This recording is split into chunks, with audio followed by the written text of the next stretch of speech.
નમસ્કાર મિત્રો, વાત કરીશું આજના તાજા સમાચારની। પીએમ કિસાન સન્માન નિધિ વિશે મોટી ખબર સામે આવી છે। રિપોર્ટ અનુસાર એક સંસદીય પેનલે પીએમ કિસાન સન્માન નિધિ હેઠળ કિસાનને આપવામાં આવતી આર્થિક સહાયની રકમ 6,000 રૂપિયાથી વધારીને 12,000 રૂપિયા કરવાની ભલામણ કરી છે।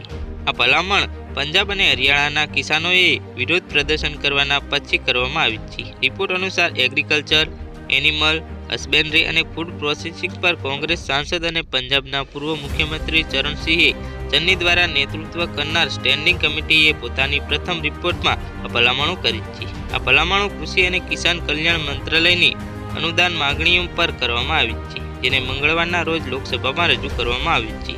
કમિટીએ એ પણ ભલામણ કરી છે કે કૃષિ અને કિસાન કલ્યાણ વિભાગનું નામ બદલીને કૃષિ, કિસાન અને ખેત મજૂર કલ્યાણ વિભાગ રાખવું જોઈએ।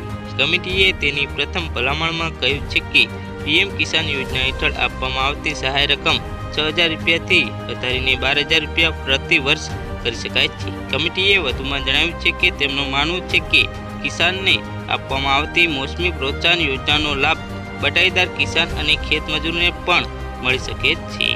તો હાલ માટે આટલું જ, મળીશું નવી અપડેટ સાથે। જો તમને મારા વિડીયો પસંદ આવતા હોય તો વિડીયોને લાઈક કરી ચેનલને સબસ્ક્રાઇબ કરી બાજુમાં આવેલા બેલ આઇકનને દબાવી દેજો, જેથી તમને આવા નવા સમાચારની અપડેટ મળતી રહે।